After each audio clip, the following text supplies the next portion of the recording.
When you put a child inside a box, you kill something in that child. And so I call that child abuse. And the fact that we as parents are so myopic and conditioned by our own schooling to sacrifice our children in this manner is wrong. This is Virtuous Leaders, the podcast for based Catholics who will speak truth, do good, or die trying. Here's the show.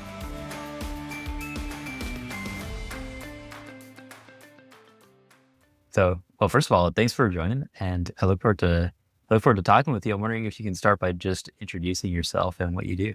Happy to do so. I'm Sam Sorbo. I am an education freedom fighter. My mission is to empower parents to emancipate from our modern schools and in that way free their children from the enslavement of our modern schools. That's it. I also write. I'm a filmmaker. I'm an actress. I'm the mom of 3 grown children now. So my kids were homeschooled all the way through 23, 21, Wow. and 19. So the now. enslavement of modern schools. Can you tell us about that? Yeah. So let's just say parents are feeling ill-equipped to educate their own children. And I see that as a failure of our modern schools in the goal of education. But they did succeed in enslaving the parents to them so that the parents think that they need our modern schools, which they don't. How did you come to that realization, and then what is your solution to it? I came to that realization when I was the mother of teenagers. And my teenagers would come into my bedroom on any given night when, say, my husband was traveling. And they would sit down on the end of my bed and chat with me about teenager stuff, just to spend time with me, just to have the conversation. And I realized that the school was more than willing to rob me of that relationship. And I got angry when I realized that they would have robbed me of it if I hadn't been so hard-headed as to imagine, back when my oldest went to 2nd grade, that even if I failed at homeschooling him, in other words, if I failed at imparting all the good academics that he might need, even if I failed at that, he would still be a better person. And it turns out I was right. I could have actually failed at teaching my children math and reading. Well, teaching them, the upper levels of math and reading. And they still would have been better people. It turns out I wasn't that bad at teaching them the academics. And in fact, I didn't have to teach them much about the academics because it's all in the books. And so the idea that we are enslaved to the schools is really anathema to me because it's all in the books. And what we don't recognize, because we were steeped in it, we all went K through 12, 13 years of this indoctrination, is that by and large, and I'm not attacking teachers here, but by and large, the teacher looks at the lesson plan the day before so that she's familiar with it, and then she goes in and she's an expert on it. But anybody could do that with any lesson plan. It's not rocket science. And so the idea that we've been bamboozled as an entire population now to believe that teachers know best, that they're experts, that they are trustworthy with all of the evidence that stands against them. And again, I'm not going after individual teachers. There are some good teachers and there's some bad teachers. But by and large, we have corporate trust, and we shouldn't, because we are dealing with individual children. So our corporate trust is transferred to the individual without any kind of anything. For instance, when my kids were little, I interviewed the babysitter. She had to pass like some certain standard tests of mine. Like she had to have references. She had to have babysat for my friends several times with no events or whatever, right? And yet on the first day of school, I walked my little pride and joy, my oldest, down that walkway and handed him off to an absolute stranger just because the school told me to, because I was a good student and I followed directions all the way through. And so it took me a while to figure out that just because I'm good at following directions doesn't make them the right directions. Well, when almost everyone you know is doing something, it's hard to even be aware of questioning it. And you've done that in spades, it sounds Yeah. like, which I find really impressive. Well, to add to that, we were all conditioned together to not Intentionally. question it. And this is one of the things that I talk to parents about is when you take a child who is intensely curious about everything, right? Which every 2-year-old, 3-year-old, and 4-year-old are full of questions. And you take them and you sit them down in a classroom and you say, no more questions. You have to sit down and shut up. And then if you have a question, first you have to get permission to ask the question. And you might not get it because the teacher might say, no, I'm talking about this other thing right now. So you don't get to ask the question. I now see that as child abuse. I see that as shutting down the curiosity and the creativity of the child. When you put a child inside a box, you kill something in that child. And so I call that child abuse. And the fact that we as parents are so myopic and conditioned by our own schooling to sacrifice our children in this manner is wrong. And it shouldn't have happened, but the schools have a great deal of power that they don't deserve. And so my mission is to disempower the schools and empower parents. It's also instead. the easy button, isn't it? You mean that it's easier for parents to just Yeah. go like this? Okay, go off not to think school about it. now. Well, that is absolutely true, but I don't want to denigrate parents. I don't think they're necessarily just going, oh, this is easy. Let me just do this. Obviously, some parents probably are like that. I think that a lot of parents just don't quite understand what's at risk. And they also don't understand upside. They think when somebody, look, I had a teacher, a 3rd grade teacher, and we were at an event. And so we were just chatting. We were seated next to each other and I was chatting with her. And this is way back when, right after I wrote my first book. And so this was early days and people didn't really know me or whatever. And so I said to her, so you teach 3rd grade, but you have little kids. Have you ever thought of homeschooling your little kids? And she said, no, my gosh, no, I would kill them by Wednesday. And I looked at her and I said, I didn't say this. I thought this. Do the parents of the children in your classroom know that you speak about your own children like that? We as a culture, we hate children. We disdain children as a culture. This culture absolutely hates children. We rob them of their childhoods by sending them into an institution all day. We're the only culture that institutionalizes healthy children. And then when they get out of the institution all day, they get homework. They have to go up to their room, another box, and sit there and do homework, which I think is absolute child abuse. And so I don't support homework. And we celebrate abortion. We, shout your abortion. Like we murder children and we, shout about it and we fight. We fight for the privilege. And we have a political party that literally put an abortion facility outside of their most recent campaign event for the presidency of the United States, the national network, right? So, and then we've got the gender mutilation of children, and we call that healthcare. So it's very clear to me that this culture despises children, and I'm trying to wake people up to that. So it's not just about school. In fact, I don't call homeschooling homeschool because it's not school at home. It should be home education or discipleship or parenting. It should be those things. And that's the way we should think about it. And so now when you have your children, they're your kids, right? That's the name of my first book, because they belong to you and they're your responsibility. And you shouldn't delegate that to somebody else because your children don't want you to do that. And frankly, God doesn't want you to do that.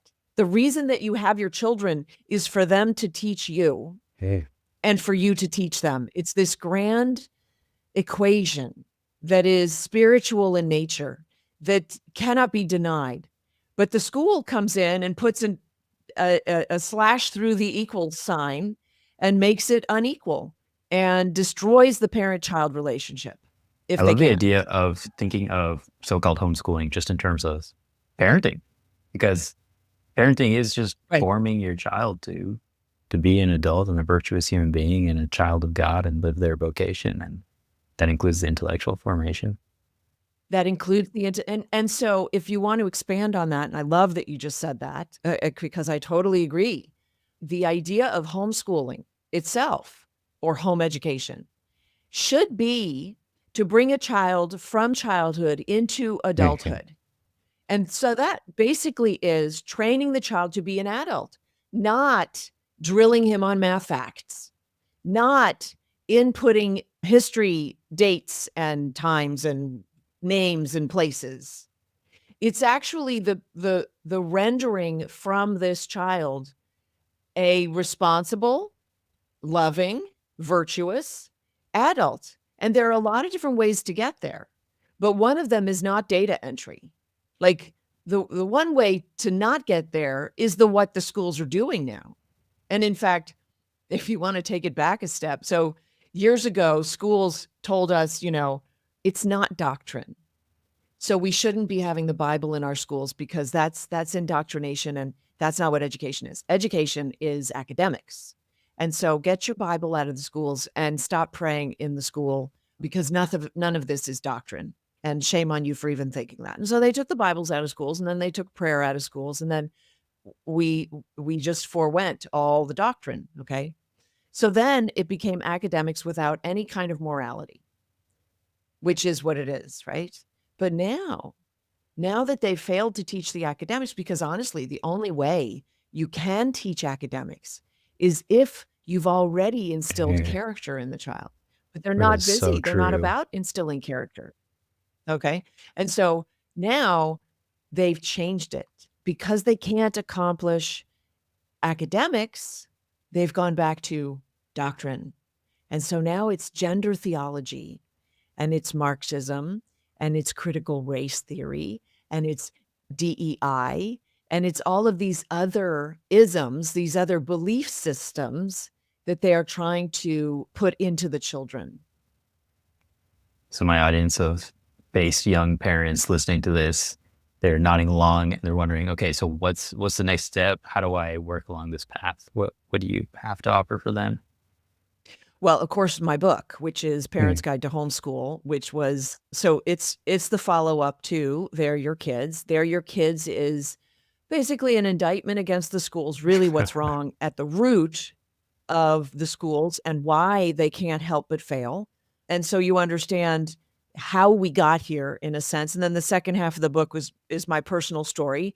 So some of my wins Mm. and some of my losses, some of the areas where I had to learn a hard lesson or two. And so that's the first book. The second book is a workbook for parents. It's called Parents Guide to Homeschool. And it basically takes apart what how we define the word education. So, in other words, if you're a parent, you're saying, "But I want my kid to be educated." Okay, what do you mean?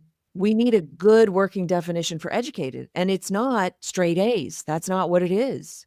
And so you have to take a step back and really consider, what are your hopes and dreams? What are your aspirations for your child and also for you because you are a component of this, okay? And we've successfully removed the parents in a sense from the household. When we send the kids off to school, the parents are left behind. They're not invited to participate, less and less, right? And so now the parents speaking up at Mhm. school boards are branded as domestic terrorists, right?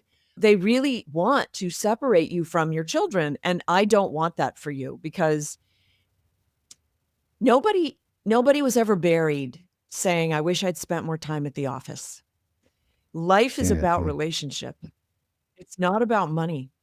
Schools make it about money. So the schools have taught us, and this is one of the things that I debunk in this book, Parents Guide to Homeschool. The school's value metric is money is at the top of the hierarchy. And the reason I say that is because for 13 years, you were trained in college prep and career readiness.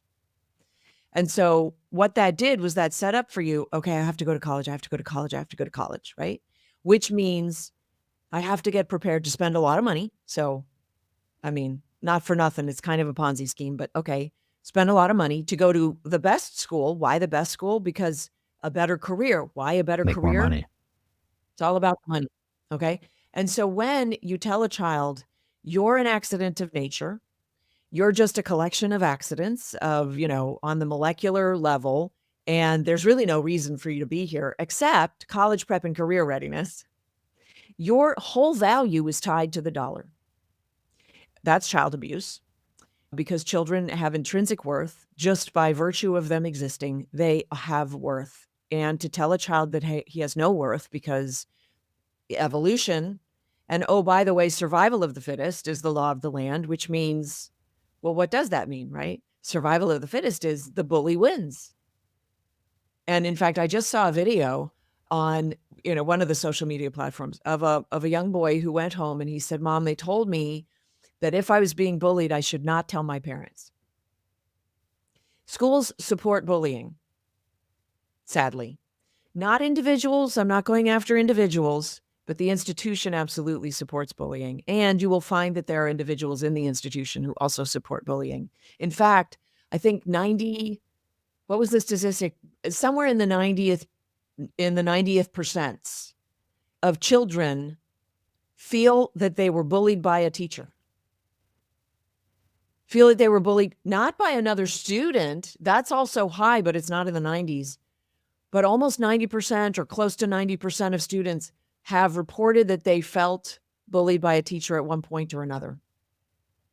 So when you tell a child, "Hey, survival of the fittest, and other than that, you really have no value," and then we wonder that these kids get bullied and they commit suicide. And I'm like, "But you told them that they have no value. Why would they stick around for that?"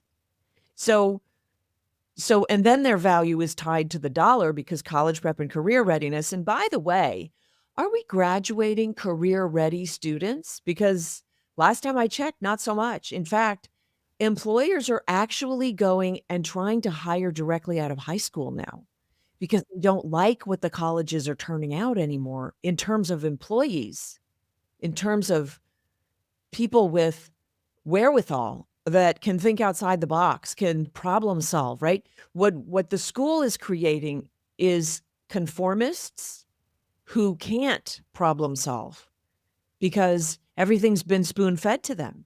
It's all been handed to them, and they've been asked to regurgitate it on the tests.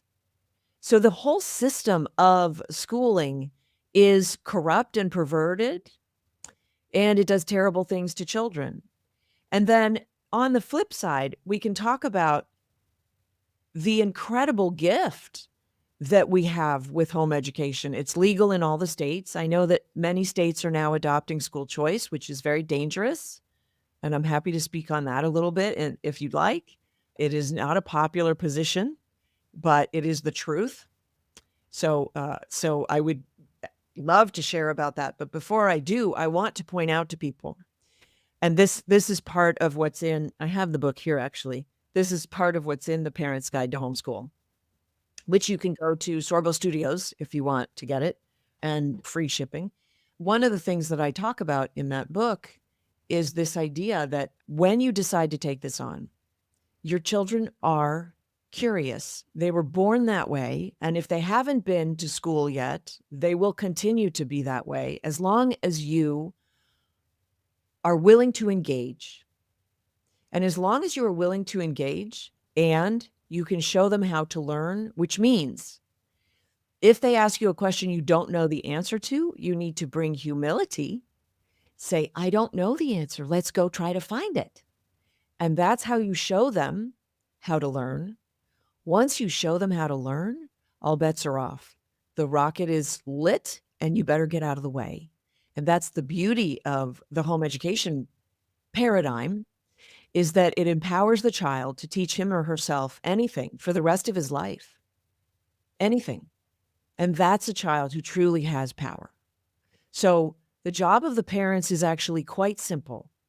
When the children are quite little, spend as much time with them as possible, read to them as much as possible, show them how reading works. You don't need all the paraphernalia, but if you want to get it, sure, it can be helpful. Don't get so stressed about, oh my gosh, my child is 3 and doesn't read, or my child is 6 and doesn't read. Boys probably shouldn't have to sit down to do academic work until they're 8. Like, let's just take the foot off the gas because there's not a race. And when you teach a child to read, you are handing them the world. And once you do that and you've indulged and provoked their curiosity, they will go places that you never dreamed of. And so it's much easier than we think, and there's a reason for that.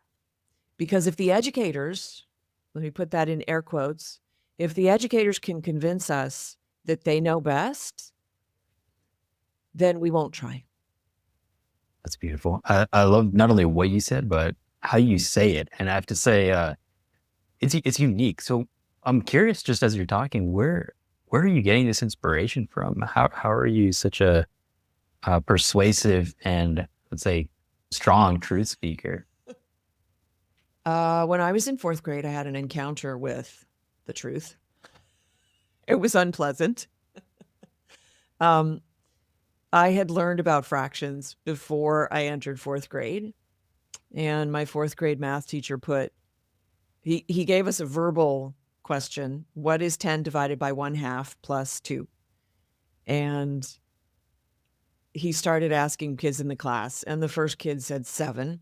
And so every other kid after that said 7 until he got to me. And I said, no, I don't. He said, you think it's 7 also? Like, you 7, 7, 7, 7. I said, no, I don't think so. And I'm a puny 4th grader, very shy. And I'm sitting there calculating in my head because this is hard. It's hard to speak truth to power. Just really go against the whole class. I said, no. He said, wait, no, you don't think it's 7? What do you think it is? And I redid the calculation. I'm like, it's 22. He said, it's 22? Class, she thinks it's 22. That's ridiculous. Everyone else says it's 7. Should we throw her out the window? Which scared me.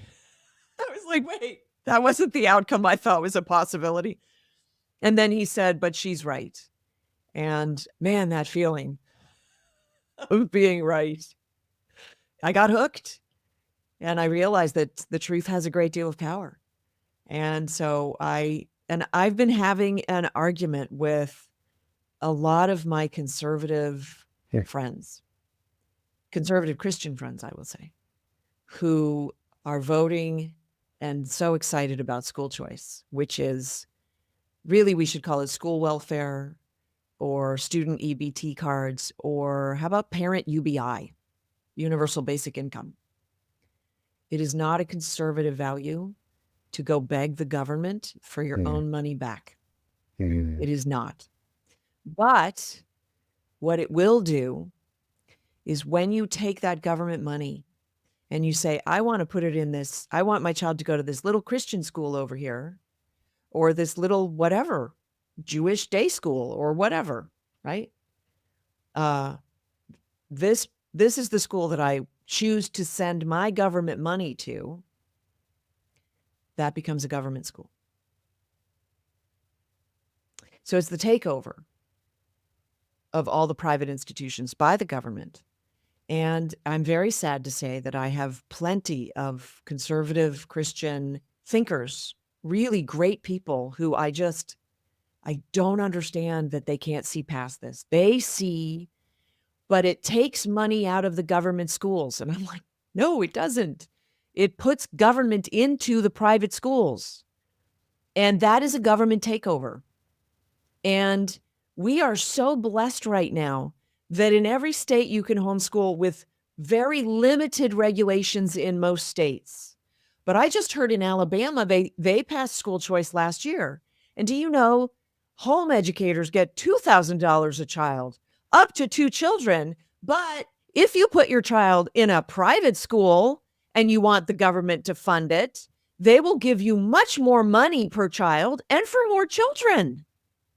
So this is literally prejudicial against home education. And they still can't see that they are feeding the beast. Does that make sense? Should I Yeah. You explain, know, I like, go interviewed further? recently Like, Alex Newman. He's a he's yeah, yeah. I was awesome very on this surprised. It's the topic. very first time Well, he's he from gets Liberty it. Sentinel Media. He's the very first time I've heard this argument that you're articulating and expressed. And I was surprised and a little bit discouraged because I was really hopeful that this school voucher thing would be very helpful for parents who are struggling to send their kids to private schools. I really hope that it's what you're saying is not going to happen. I don't see a better outcome. I look, I would love to be hopeful, but I'm not Pollyanna on this. We've been around this block many times. It's a government takeover. And you can think, but it's money and the parents really love it. Do you know in the state of Florida, I have an acquaintance who got the money and you have to spend it all in the same year. And she got, like, it's almost $8,000 in the state of Florida. It's a lot of money. And she couldn't find enough to spend it on, so she bought 2 flat screen TVs. I have another friend who bought tickets to Disney World for like year-long passes for Disney World with the money, with the money. So don't think that it's all going to these privately, whatever little institutions that are going to set these children free. Because by the way, and look, private schools do their own thing, and some of them are small enough that they insist that the parents are involved. And so it is a step up. They can be a step up from government schools, but they'll never beat homeschooling. They'll never beat the parent-child relationship because they interfere with it. They can't help it. And so while there are private institutions that I can say, well, I like that one, they're doing a pretty good job. They're never going to beat home education. And so while the government is busy trying to influence you to send your children to a school, they are busy taking over that school.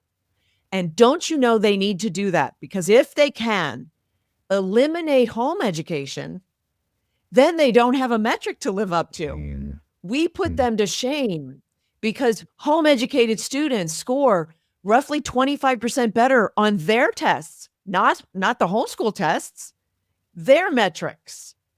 And in the inner city, in the minority community, it's as much as 42% better.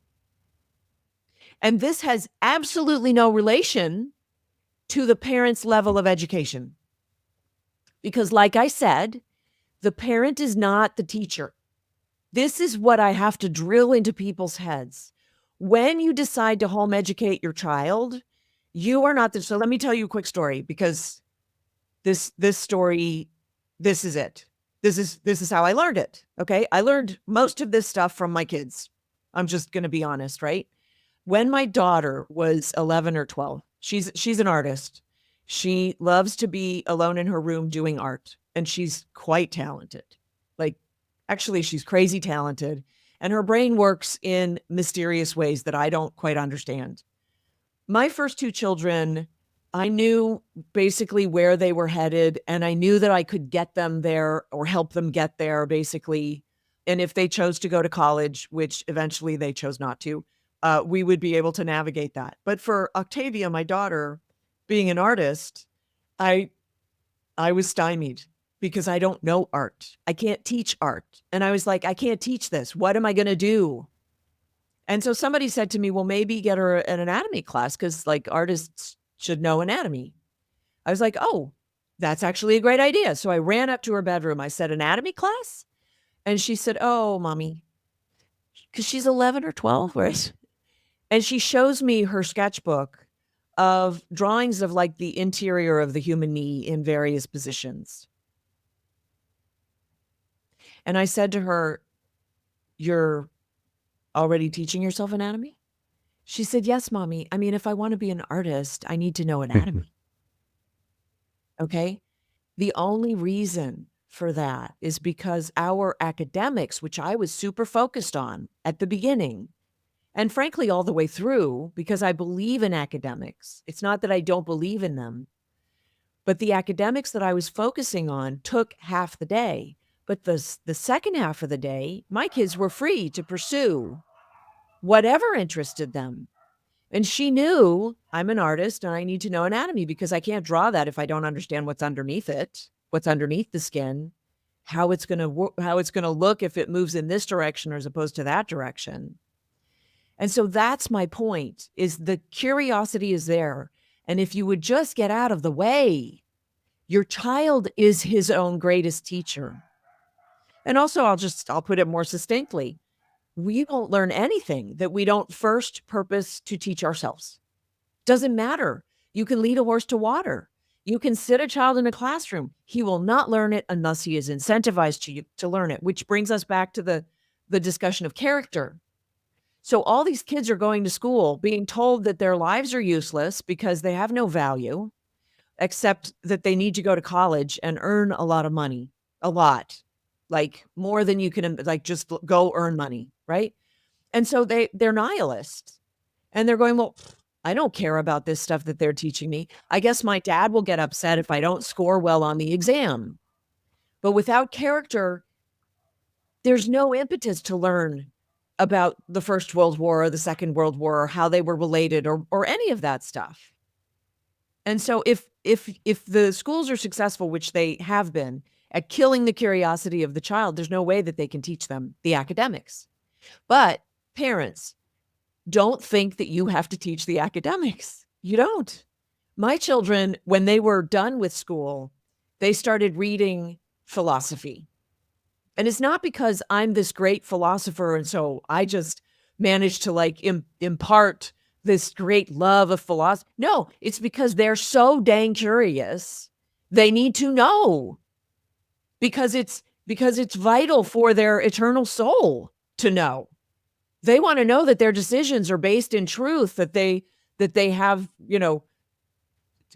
an understanding of why they're doing the thing that they're doing or why they shouldn't do that thing. And so if you can just, and that's the book, right? If you can wrap your head around what we mean by education. And by the way, the subtitle is Making Education Easy and Fun, because it is.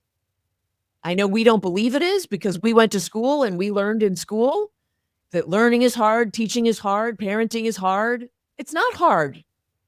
It's not. We have to stop telling ourselves these lies. You don't need to convince me.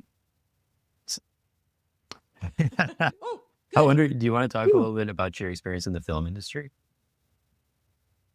Sure. What would So, you like to discuss? Well, I'd be curious to follow your lead, but I saw you recently released a movie. It looks like, what was that all about? Okay, so the most recent movie is Miracle in East Texas, but it began with Let There Be Light. So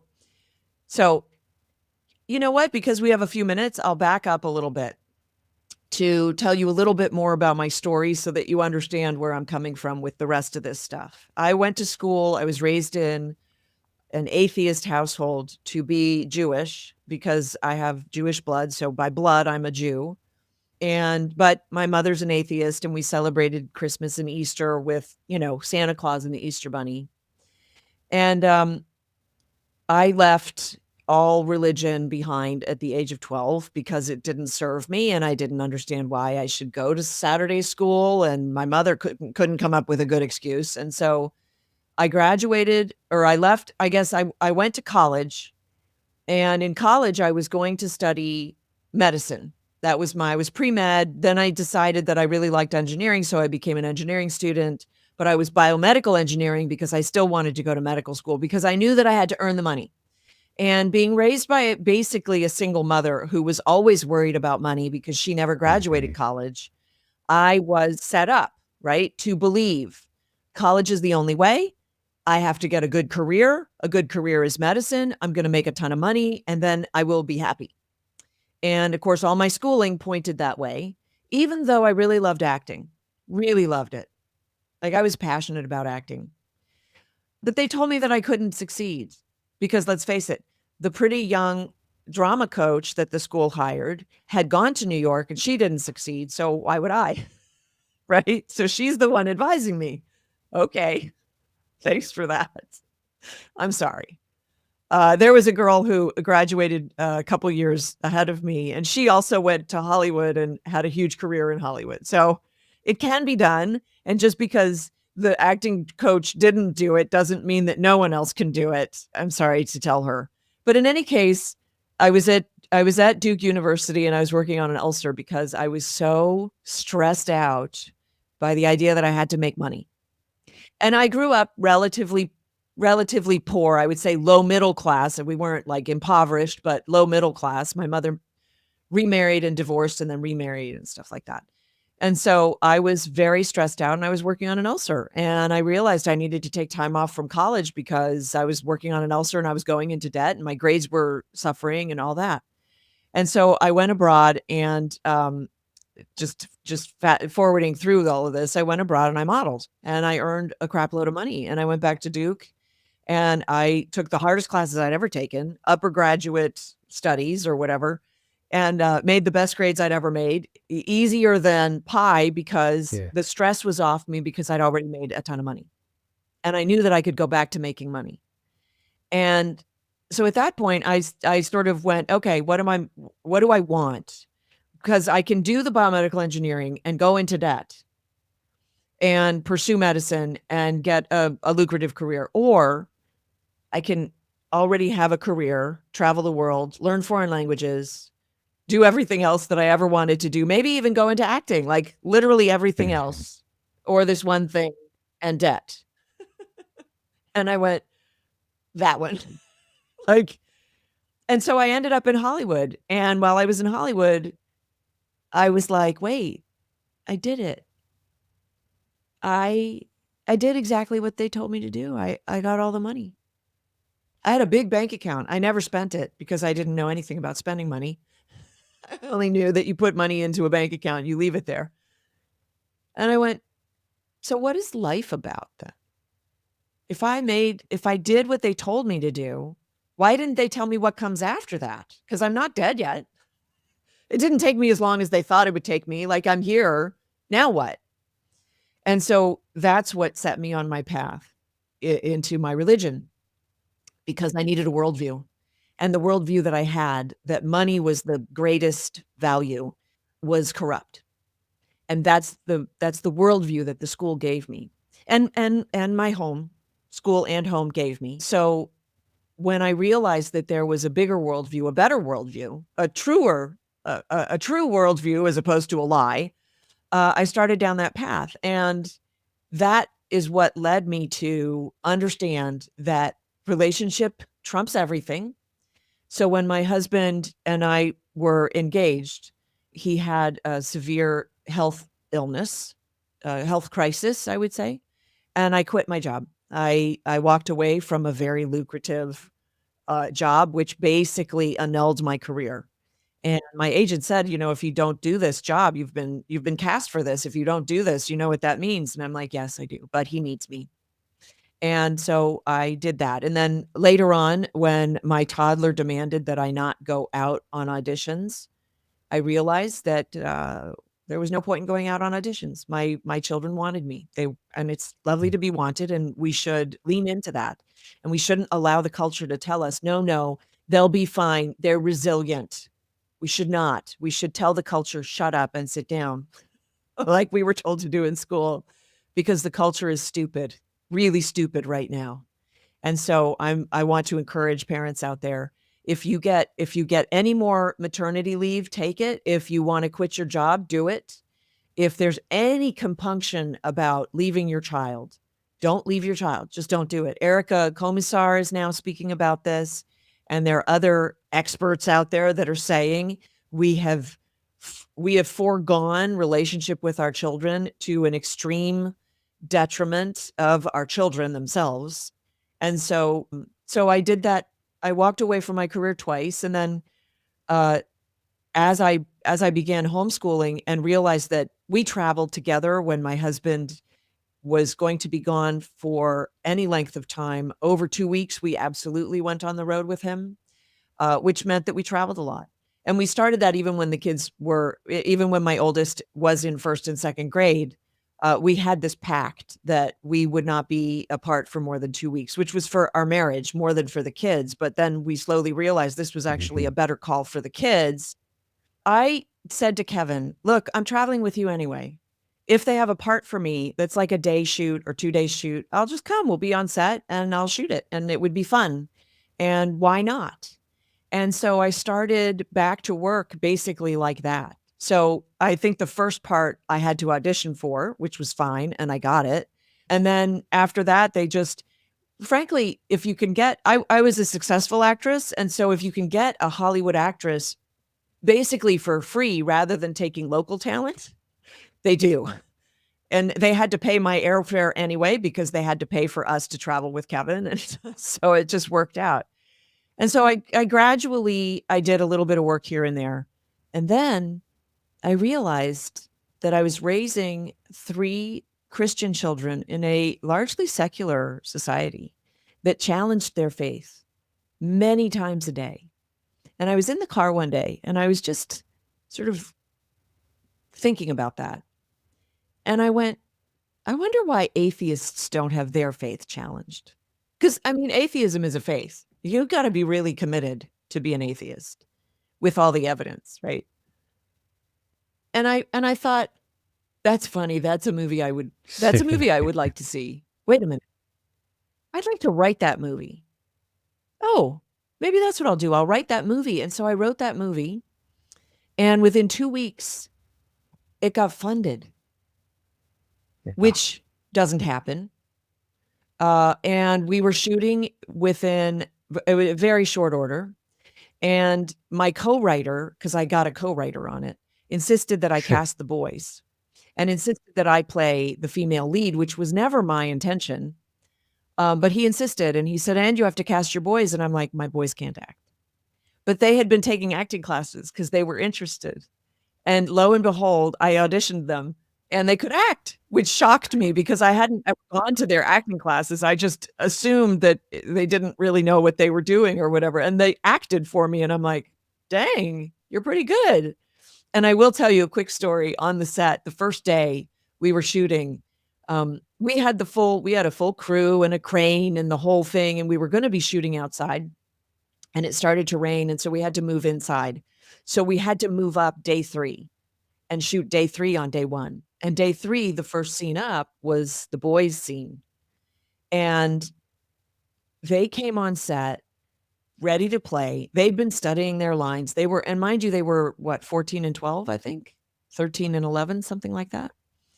But they came on set ready to go. And the first time we shot the scene, the entire attitude on set changed.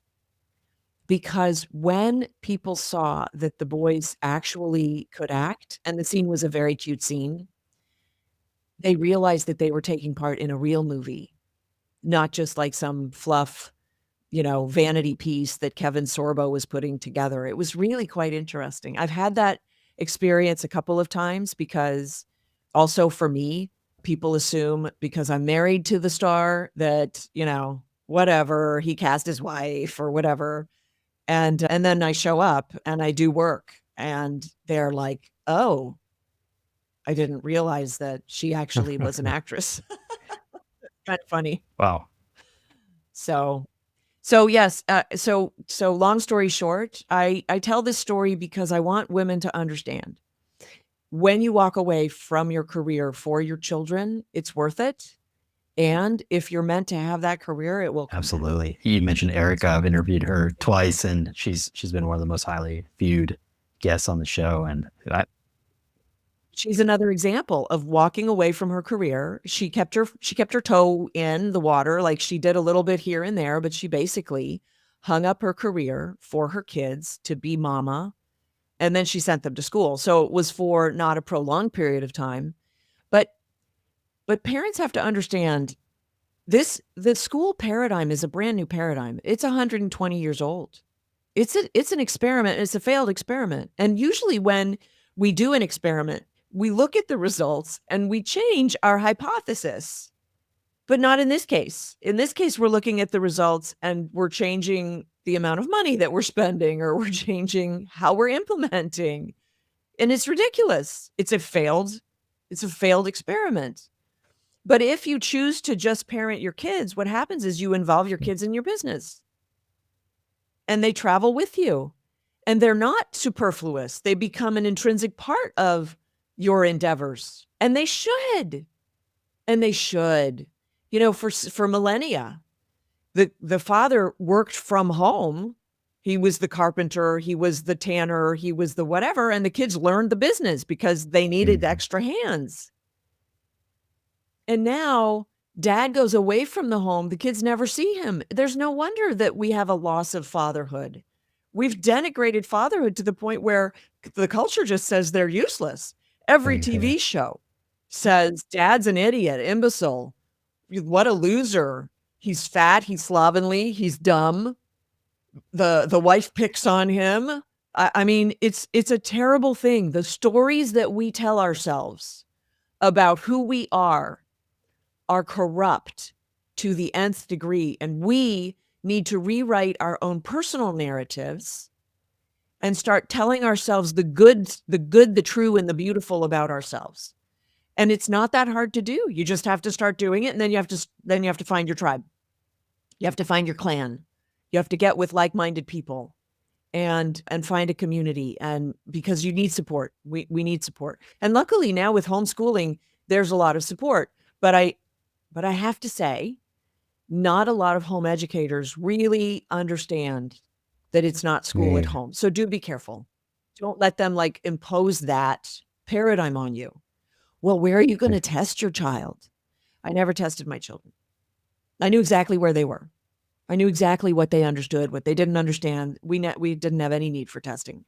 And depending on where you live, right? So some states insist on it, so you got to do it. But if you live in states that don't, then you're free and clear. Amazing. Well, you are an extraordinary individual, Sam. Thank you.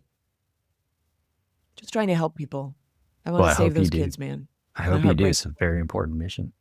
Once again, where can people follow you? Thank you. Just go to sorbostudios.com. You can also follow me on X or Instagram. And I'll send you the links if you want to post them. But sorbostudios.com is a great place because you sign up for our email. We don't send a bunch, but every week or every other week, something like that. And we include sort of updates on what's happening. For instance, my husband and I are leading a tour in Greece coming up in September. And I think it might already be sold out. We might have a few spots left. But we're going to be walking in the footsteps of Paul. And then, of course, at the end of the tour, we're going to go to Mount Olympus because my husband played Hercules. So we have to do that. We have a couple of other things on the events page, so you can do that. And then just sign up for the newsletter so we can stay in touch. Social media is still, somewhat antagonistic. So that's the way that we can stay in touch with people. Well, thank you for joining, Sam. Thank you. Thanks for listening. Please like, subscribe, and share with your friends. See you next time.